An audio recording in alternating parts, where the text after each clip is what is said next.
sur les femmes allemandes qui étaient au Cameroun. It is a perspective of Cameroonians, who were called then that indigenous people on German women who were. Salut Princesse Dora Mangabel. Bonjour. Nous vous remercions pour cet entretien que vous nous accordez. The Pearl of Memory, d'où est venue l'idée de cette semaine culturelle? Alors, la semaine culturelle s'appelle précisément The Burden of Memory, Considering the German Colonial History in Africa. Le poids de la mémoire, le fardeau de la mémoire au regard de l'Allemagne coloniale en Afrique. Cette idée, en fait, nous avons trois curatrices, trois femmes de trois générations, avons été approchées par l'Institut Goethe de Yaoundé et de Windhoek pour nous demander d'élaborer une semaine culturelle qui pourrait donner aux artistes la voix, donner de la visibilité aux artistes qui travaillent sur l'histoire coloniale allemande dans les 6 pays qui ont été colonisés par l'Allemagne à la fin du 19e siècle et au début du 20e siècle.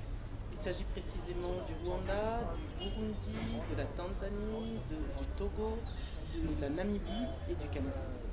Donc l'idée n'est pas venue de nous, elle n'est pas issue de nous, l'initiative n'est pas issue de nous, mais le concept, The Burden of Memory Considering the German Colonial History in Africa, a été complètement pris en main par les trois curatrices que nous sommes.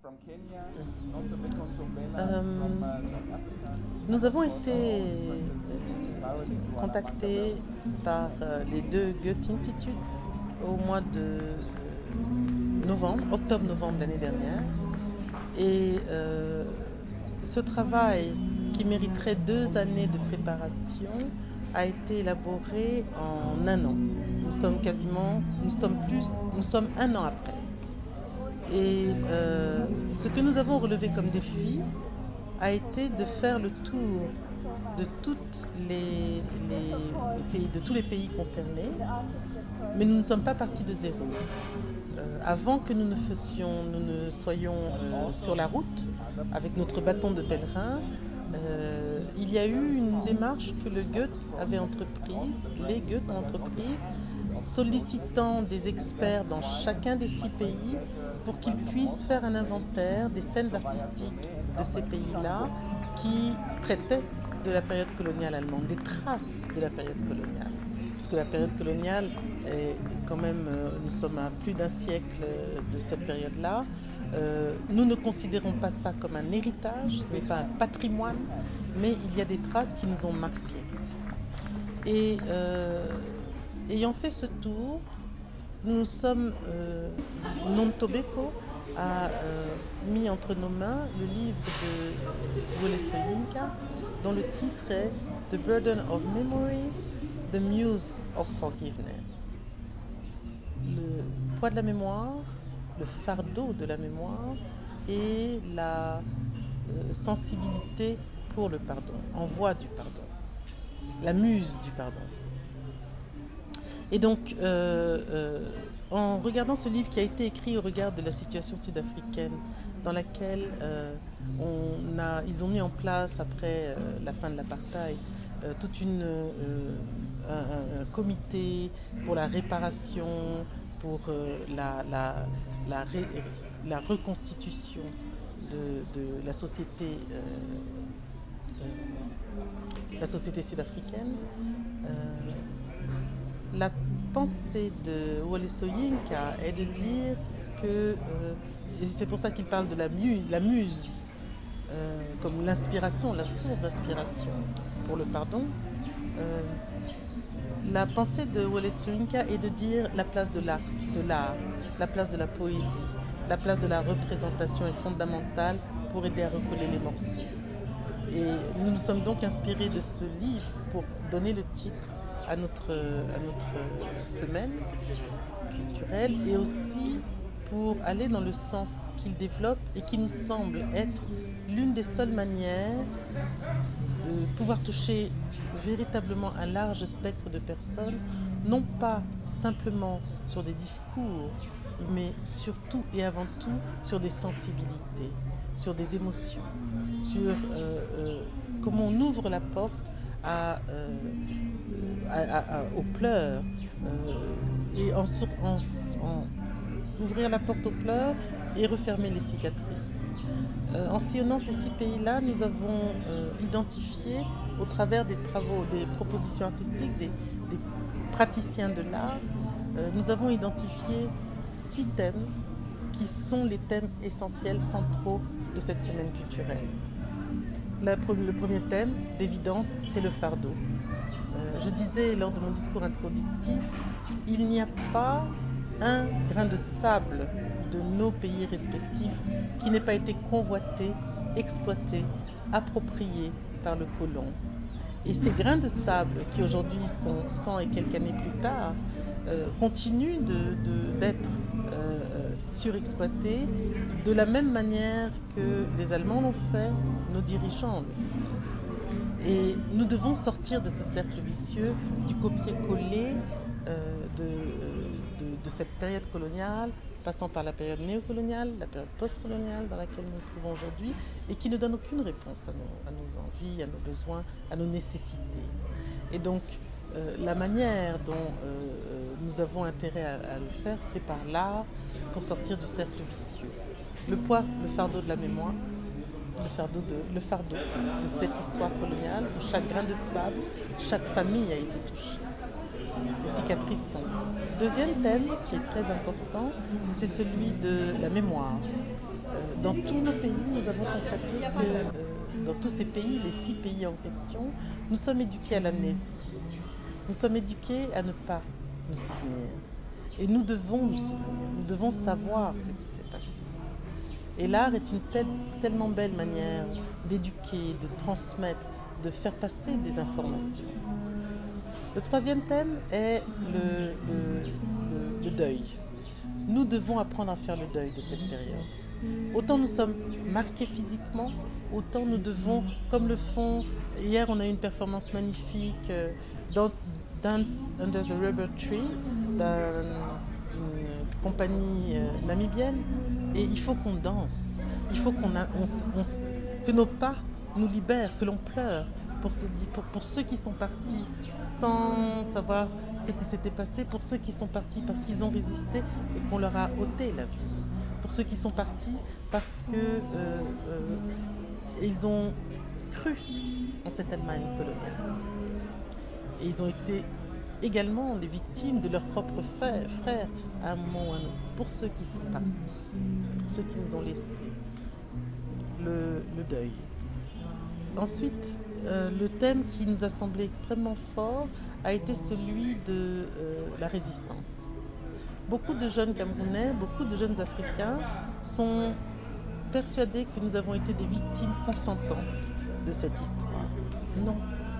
Il y a eu des personnes qui se sont levées, qui, chacune à sa manière, a résisté.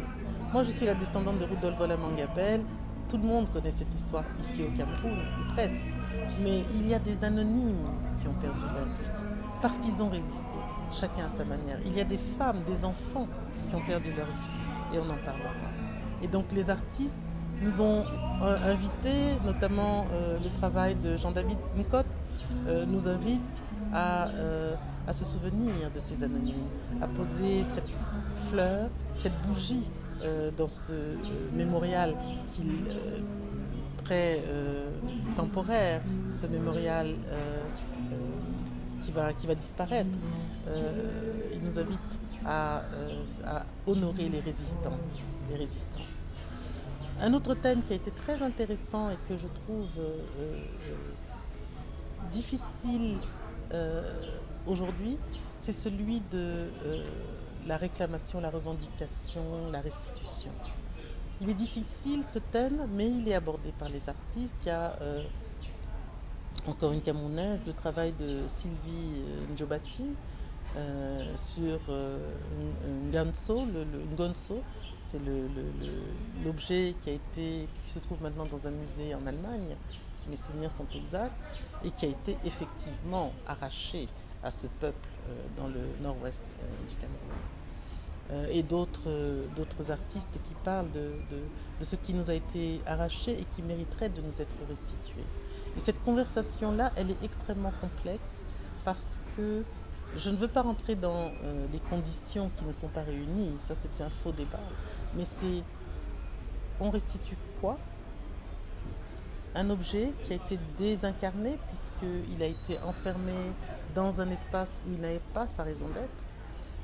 Un objet donc qui n'a plus la force, qui n'a plus la place pour des gens qui ne savent même plus ce qu'il était, ce qu'il représentait et en quoi il était fondateur de la communauté. On est dans une société aujourd'hui, une société collective, républicaine, même si nos communautés perdurent. L'objet doit-il être restitué à la famille, au village, au clan, au village? On aura une conversation donc, avec des personnes cet après-midi dans le panel à ce sujet. L'autre thème qui a été abordé, je ne sais plus où je suis, c'est celui de la réinvention. Les artistes nous aident à nous réinventer. Ils nous font sortir du cercle vicieux de la question frontale, les blancs ceci, les noirs ceci. Cela, non.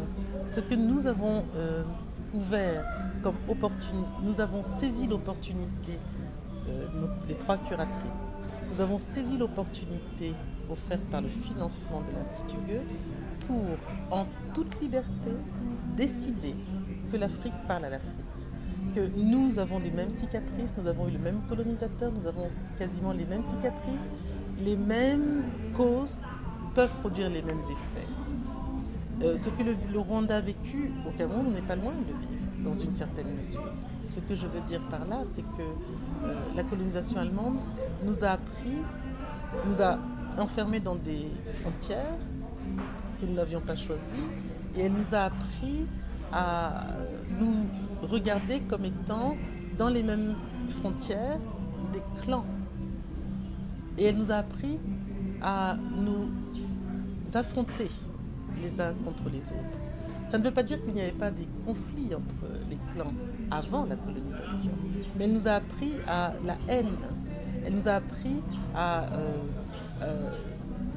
clusteriser, mettre la société dans des pôles comme ça, dans des groupes, dans des poches qui s'affrontent les unes les autres, quelquefois sans raison, quelquefois pour de bonnes raisons, des raisons classiques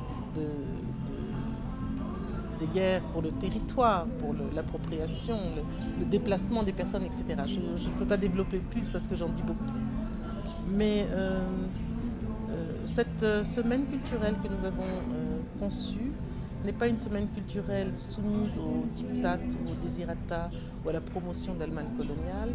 Elle est une semaine culturelle dédiée à la promotion du travail que font des artistes dans des conditions quelquefois très difficiles pour pouvoir se débarrasser du fardeau de cette période coloniale. Mais pensez-vous que cette semaine culturelle puisse avoir un réel impact, étant donné qu'on a l'impression au Cameroun que l'art est plus ou moins élitiste, bien les gens qui ont accès à l'art, au code de l'art et comprennent réellement sa valeur, se comptent sur les bouts du doigt. Il y a deux questions dans votre question. La première, est-ce que ça peut avoir un impact, cette semaine culturelle? Est-ce que ça va toucher un large public? Oui, j'en suis persuadée. Moi, j'ai des retours de personnes que je n'avais pas informées, qui viennent de différentes parties du monde. Facebook, votre travail joue son rôle. Et à l'intérieur du pays, et notamment à Yaoundé, nous avons pris le parti d'aller dans les établissements scolaires, de toucher ces jeunes qui ont ce programme de l'histoire dans leur curriculum, dans leur agenda scolaire, mais qui finalement ne comprennent pas, parce que quand on est dans une situation, on est assis sur des bancs, on doit apprendre par cœur une leçon, on doit réciter la leçon, ce n'est pas du tout la même situation que lorsque l'on est touché par un geste artistique et qu'on te fait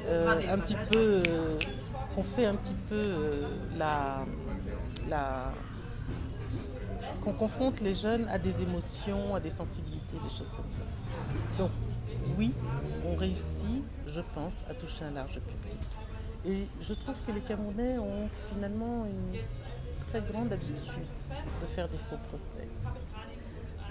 La question élitiste de l'art, elle est vraiment dans la tête d'un certain nombre, d'un petit nombre, une petite poignée de personnes, comme on dit, contre une grande masse de personnes qui, à chaque fois, et je parle de mon statut de dirigeante de Douala, de l'association Douala, à chaque fois que nous avons pu nous approcher de personnes avec l'art, de personnes qui n'étaient pas préparées à recevoir un geste artistique, à rencontrer une écriture artistique, à chaque fois nous avons été bien reçus.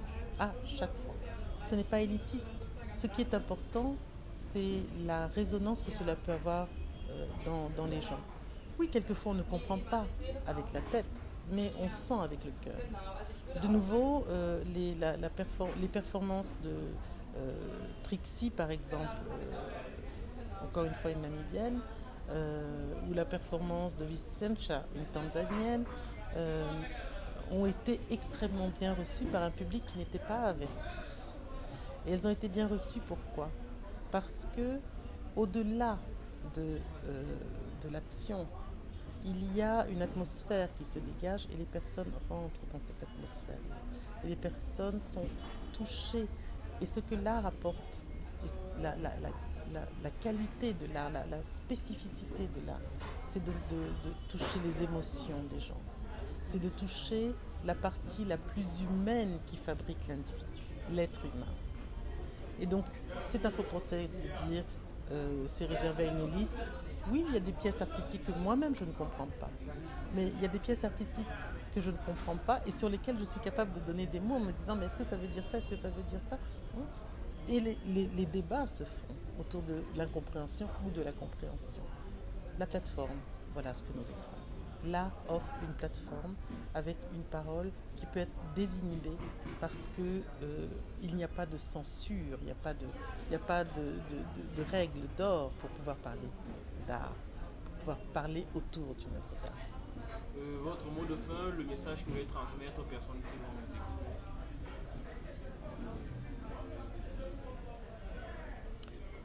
Je suis très, très, très contente d'avoir participé à cette aventure.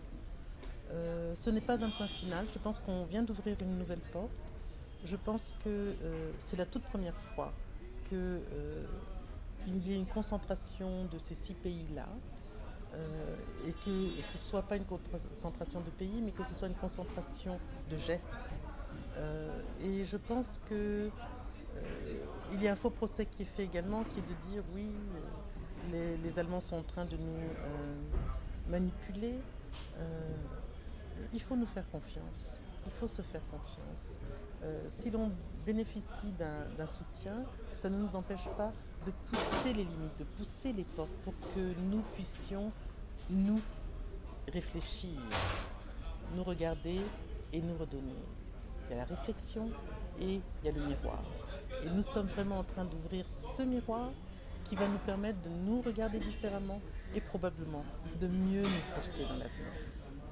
The Burden of Memory, Considering the German Colonial History in Cameroon, est vraiment une plateforme de participation à la redéfinition d'une identité collective africaine. Je vous remercie. You know, I mean, the Goethe Institute Cameroon is a lot of burden of memory, but it's not only the burden of memory. And I also had an institute to run, and all of this would really, I assure you, would not have been possible without nights and days of work of many people. The budget of the project would not have been enough to give flowers to everybody. So I have to choose the 2 most important ones as representatives. All the volunteers, all the technicians, Dolin Wafo for press release, Irene, everybody who was involved did an amazing job with a lot of stress and a lot of challenges and a lot of difficulties. But really, on the head of those teams were these 2 people who made sure that I never in 1 second had to really worry. So thank you, Soraya. Thank you, Raphael.